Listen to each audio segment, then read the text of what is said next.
kusog kayo manakag bukid, ngatkat pa ng mga daghan kayong kugon, suot pa, haron yun, kuan, ingnon ng mga buutan kayo. Pero inigdaog, karon, unsay nahitabo? Na nag-ilog, nagkinsay, makapahayahay, aning mga kwarta nga hinatag itaw nato mga magbubuhi. Ang atong nasod karon padayong nitibugsok ang atong image. Luoy na kayta sa mata sa mga foreign land. Kining mga kurap o mga nagsupport sa drugas or hilom lang wa gihimo ato na ning isalikway. Nganoan, mauni ang atong kahimtang karon tungod nis mga tao nga dili ka maong makig-away og korupsyon og drugas, mo patronize hinoon. Nga di ra ba gini sila masakpan kay nganuman it is a connivance, it is a system of fooling, pagpangilad sa mga tao sa Pilipinas. Dadagan ang Lita News Update. Duha ni ka tawgo natong mga first nga namatay parang Kristo ang ato rong mahibaw-an. Si Esteban maoy first or unang martir sa tibuok yun nga nagsunod ni Kristo. Labi na natong mga Katoliko.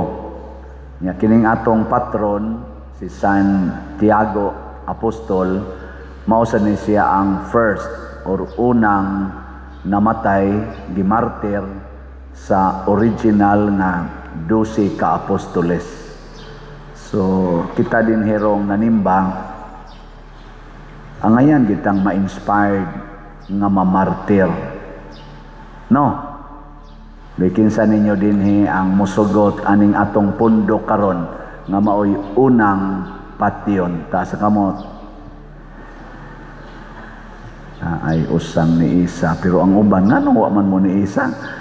Uso kay na nato, kanabitang pulo nga kalayuna. Basta ka nang kuha na gani, sakripisyo na gani, mga gastuhanan, mga sakripisyo. Gusto kita na ang atong isigkatao mo'y una. Pero comfort na gani, kahayahay na gani, ay mag-ilog yun. Ako yung una. Ang ana. Maunay mga yawanon nga batasan. Nagkinahanglan ta karon og mga tao nga sama ni Esteban, sama ni Santiago, nga sa pagsunod ni Hesus, gusto sila'y mauna. Ug kinsa man si Hesus, mao siya ang manluluwas nga nagantos ug nagpakamatay. Kay di man kita makaluwas sa mga tao nga na biktima sa daghang mga kalisdanan o problema kung kita nga nangambisyon nga muluwas, dili ka maong muantos ug magpakamatay. Kanabitang panahon sa eleksyon, tanan nga mudagan sa panahon sa eleksyon, ang ilang plataporma nakasintro gyud problema sa katawhan. Kabantay mo? Kawa mo kabantay? Wa gyud maghisgot og kahayahay oy. Ang ilag yung hisgutan ang mga problema, kuwang sa edukasyon, kuwang sa kanana ang kalinaw, kuwang sa mga sa panadiha, transparency, kuwang sa accountability, kaning kakuwang sa kalinaw, kay naidaghang mga insurgency, naidaghang corruption, ila ginang isaad nga sila gyud maoy mohimo ana kana mga farm to markets, roads, ana mga flood control, ila ginang ipangsaad. Unang purtig yung kugihana nilang mo suot-suot anang mga tawagon sa Tagalog og laylayan og liblib na mga lugar sa ato mga suok-suok. No? Kusog kayo manakag bukid, ngatkat pa ng mga daghan kayong kugon, suot pa, haron yun, kuan, ingnon nga mga buutan kayo. Pero inigdaog, karon, unsay nahitabo? Na nag-ilog, nagkinsay, makapahayahay, aning mga kwarta nga hinatag itaw nato mga magbubuhis. Gailog sila, dili millions ha? Trillions ang ilang giilogan karon, billions ana. Nya mao na. Di naman gustong mo antos, mamalit mga SUV, mamalit o mga jet planes, mamalit na magdagko kay mga condominiums, daghang mga luxury cars, daghang mga alahas, magsige na magpamalit ana. Gusto naman nga mo income og billions kada buwan, di man makontinto sa ilang tag 100,000, tag 300,000 ang buwan, nga kita gani dinhi magmantinil malangganing ato ganing nagiserbisyo og 10,000, 15,000 ang buwan, kuhaan pag sa ito nga na, taxes, magmantinil malanggani ang mga nagbuhis para makahatag tag kaayuhan sa nasod. Gibuhisan tag left and right, head to foot. Kabantay mo sa tong buhis, tanan na tong lihok na ay buhis. Ang pag-CR na lang tingali. O naagya po noy. Kaya kada ni mo paagas tubig na may buhis. Basta na, direct yun, basag unsa. Pero ang atong gipangbayad aning mga buhisa, gipangkurakot aning mga pipila og dili man daghan. Kaya naman sa ni Akyos nga general nga niingon siya, kita ang naghatag natog kuan kono kaning destabilization, dili nang nagsigig rally og nagsigig komentaryo. Para niya ang nagdestabilize atong gobyerno mao ang mga government officials. Para niya ba, isip usa ka general sa atong armed forces, retired naman ito siya, nindot kanya pagkasulti, lisod kaayo sumpuon ang destabilization, kay dili wa magikan sa mga anti-government, nagikan sa government itself.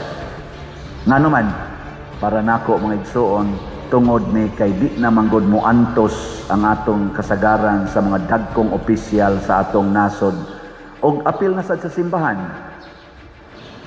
Kaming mga pari ngadto gyud sa Santo Papa, pila man kabuok namo ang liwat nilang St. Francis of Assisi, nila ni St. John Bosco, St. Ignatius of Loyola, San Agustin, St. John Mary Vianney, nga andam gyud nga mag-antos, magpakamatay para gyud sa kaayuhan sa katawhan. Apil na ning nagwali karon. Pila ka buok ka namo, napakay mapili. Ang kana. Awa, di ba hilom kay mo? Apil na sad mo, kamo. Dahil kinsa man ninyo kuno be, gusto nga mawadag balay para makapatukod mo balay sa inyong silingan. Taas ang kamot. Andam kang mawadag balay para makapatukod kag balay sa inyong pobre kayong silingan. Taas kamot. Nawa. Kay ang ato manggong paradigm nga una-una po akong kaugalingon. Di ba? Applicable ra gyud na kanabitang unahon atong kaugalingon. Applicable ra gyud na sa pagbiya sa sala. Kay si Kristo gi-declare ana, kuhaa usa ang troso sa imong mata, una ka mokuha sa puling sa imong silingan. Mao nay applicable.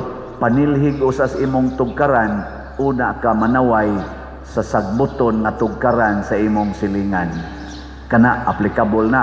Unya unsa man ang pagpanilhig, unsa man ang pagkuha sa troso sa atong mata, antos aron makaluwas. Muna kamo mga asawa ay mo pagsigigyaw-yaw sa inyong bana, and vice versa. Kamo sa mga bana ay mo pagsigyaw-yaw sa inyong mga asawa tungod lang kay naa sila mga failures. Ngano man, utro sa kang naa, unahag kuha ng naas imo. Di ba?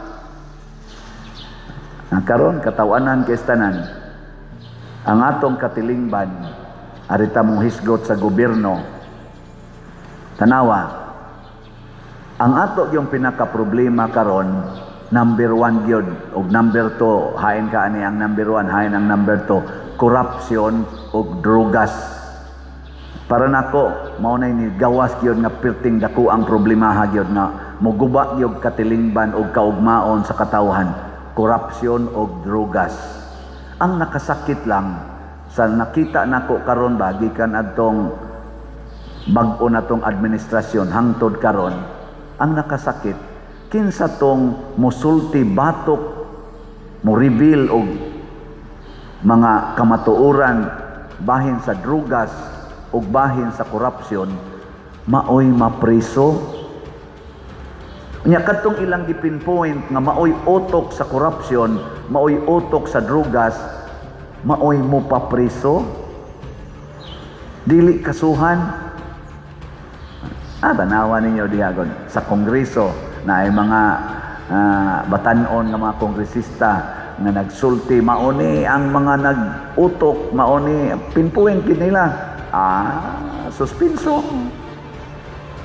Karon ana sa bag-ong revelasyon ang files kuno na atong namatay nga Yusik Cabral, tanang mga insertions kanang gipang-insert ba nga mga budget sa kaning kada tuig nato, taghan kayong nag-insert diha.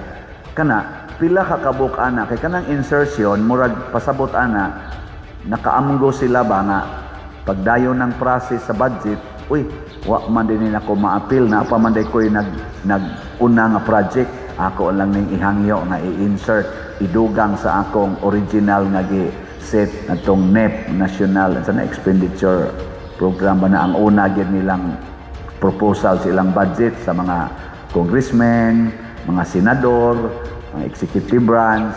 Magkuan man na sila, maghimo man na sila ilang original na expenditures. Nga mo to'y i-discuss sa Congress, nga inigabot na sa BICAM, bago pa na nahitabo karon, mag-insert dayon sila. Naidaghan, nag-insert, tingdaghan na. Nga, ang problema, pila kabuk anang gipang-insert nga tinuod yung gi-apply sa project. Nay ang problema. O kaluoy Ginoo, daghan na rong na-revealed nga mga ghost projects di ay ang ilang gigamitan sa ilang inserted nga mga budget. Kasuhan ba sila? Away kaso. Pero dunay musulti nga kini mao ni siya ang ghost project, si so-and-so, si Congressman so-and-so, si Mr. Kuan, mao ni tanawa di ba ikay kasuhan. Bali porting singgit ni President Duterte kinsay adik, siya na priso. Ang kaso niya war against drugs. Ang war against drugs ni President Duterte, maoy nakapapriso niya ron dito sa dahig. Pero siya'y gasigig advokasya nga ang drugas mo patay ni sa atong mga katawhan, sa labing sa atong mga kabatanunan, mao ni mo guba sa future sa mga Pilipinos kanang drugas. Siya rin gipriso tungod anang war on drugs nga problema man ta kay na nato ang drugas, ang ngayon unta atong pasidunggan ang naay war on drugs. Mao naman oy prisuhon, ambot lang ha. Mao ba ni atong hustisya karon? Ug mao nay nahitabo ni Esteban. Si Esteban nag-highlight siya sa mga depikto sa mga leaders sa Hudiyo, ang ilang pagkamakasasala. Unsay gibuhat nilang Esteban, gibato hangtod namatay, gitumo-tumuan og istorya. Ug daghan ron sa ato mga government officials na nga impeach, na nga suspenso, na nga priso, kadto mga kontem sa una, nga gitumo-tumuan ra gyud. Ang gamay kay depikto gipadako, nay dakong depikto tabunan. Mao na nakaron naglisod gitag maayo. Porting lisura. Og hangtod karon kining gitawag natog kalibutanon nga gahom. Kanunay gyung nang limbasog nga patyon ang Dios nong gahom dinhis kalibutan. nga ang kahayag nagikas Ginoo pagmon gyud ining kangitngit sa sala sa kalibutan. Gilingya imong tupad ing na kahayag ka o kangitngit. Lingia ba? Kana kahayag ka kung magsigi kag paputi ana imong naong, hayag na kay kag naong. Kahayag na ka ana. Moingon ding uban, ni puti man, ni hayag na ka. Kahayag na o kangit-ngit? Ambot lang. Nya, ang imong giuban nga buhok, ni kalit lang itom, porti na nimong bataag naong. Unsa man na, kahayag ka o kangit-ngit? Ambot lang ninyo. Ang imong balay na porting gamaya, sukad lang na elected kag pagka-government official, nahimo da yung mansyon.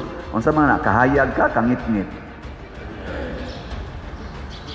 Payag ra gitong inyong balay sa una, gasalig kag benefactor, sukad lang kang napare, porti nang dakuan nimo balay, nya nindot pa kay kag sakyanan, unsa man na, kahayag kangit-ngit. Mao na siya atong pamalandungan. Nya sayon, lisod. Sayon mahimong kahayag nga Dios nun o lisod? Porting sayona. Kanang niingong lisod mga yawan ona. Porting sayona. Giingon ni Kristo ayaw mo kabalaka kung unsay inyong isulti o unsaon ninyo pagdipinsa. Sige lang. Ngadto lang. Basta ay lang yung kahadlok. Ang Ginoo na mo supply ninyo sa inyong igsusulti o sa inyong buhaton. Labaw na sa kalinaw o kalipay. Mao na si Esteban, wa nangandam, wa nagtuon, wa naghimog doctoral thesis para iyang asdang ni adtong mga tao nga mga rangguhan o mga gamhanan sa katilingban adtong panahona. Igo ra siyang nagampo sa Ginoo. Sa imong mga kamot, itugyan ko ang akong sa titubag ng Salmo. Sa imong mga kamot o Ginoo, akong gitugyan ang akong espiritu. Ug ang tanan, way nakatingog pagsulti ng Esteban. Usaragi ilang gibuhat, pahilumon tani, batuon tani hangtod mamatay, kay alingugngog para nila ang kamatuoran. Nya unsa may gisulting Kristo sa tong ebanghelyo? Dumtan kamo sa tanan tungod kanako, apan maluwas ang magpadayon hangtod sa katapusan. Those who persevere will be saved. Padayon ta. Ang atong nasod karon, padayong nitibugsok ang atong image. Luoy na kita sa mata sa mga foreign lands, mga foreign countries. Luoy na kayo ang Pilipinas. Gibrand na ta nga the most corrupt people or leaders ni as Pilipinas. Sige lang, padayon lang tag-ampo. Mga usab ra lagi ning tanan. Di ba? O dili man ni mausab panahon nato karon. Basig mausab lagi ni wa na ta dinhi. Ang importante atong pakigbatukan ang kangit-ngit sa kalibutan, labi kining corruption, kining drogas, o kinsa may atong mga leaders nga ni deklarar gyud, ni condemn aning corruption o kining drogas, atong suportahan. Ug kon makaabot man tag eleksyon 2028, kinsa tong mga tao nga atong nakita nga nakigubat gid aning corruption o drogas, atong i-elect. Kining mga korap o mga nagsupport sa drogas or hilom lang wa gihimo, ato na ning isalikway. Nganuan, mauni ang atong kahimtang karon tungod nis mga tao nga dili ka maong makig-away og corruption og drogas, mo patronize hinoon. Nga di ra ba gini sila masakpan kay nganuman, it is a connivance, it is a system of fooling, pagpangilad sa mga tao sa Pilipinas. Sistema kini, may nilang pagka-design, di gyud ni daling masakpan. Nagkinahanglan ni og abtik og eksperto nga technician kanang national technician aron mo discover mura bag kana bang sakit bitaw sakyanan kanang multicab ayoho ni mo dire to na sila ang depekto sunod adlaw imo sa tong ayohon di ana say sunod pero naagi eksperto kaayo nga mekaniko dugay-dugay yung nga makapahimo ka pero kana mga buangon nga igo-igo ra yung makamao ay sus dili ka kasulbad kay lawom na kaayo ang dot sa corruption, lawom na kaayo ang dot sa drugas dinis atong nasod. Di ni madagbanid-banid. Di ni madagbanid-banid, no? Kinahanglan na gid ni og operasyon. Tangtango na gid ng tumor. Nya ikimo pagyud hangtod mamatay. O kinsa may mohimo ani? Kita rasang mga tao nga nakakita sa atong sitwasyon ug unsa may atong basihan ug kinsay atong sundon si Kristo, si Esteban, ang mga santos ug mga martir sa atong simbahan. Wa sila makig-away, nahigugma hinuos kaaway. Ang ilang tinuod nga kaaway dili mga taong dautan kung dili ang buhat nga dautan. Munang do natay gitawag og basic principle sa mga martyrs: love the sinner, hate the sin. Love the sinners, hate the sin. No, na ilang prinsipyo kanindot, no?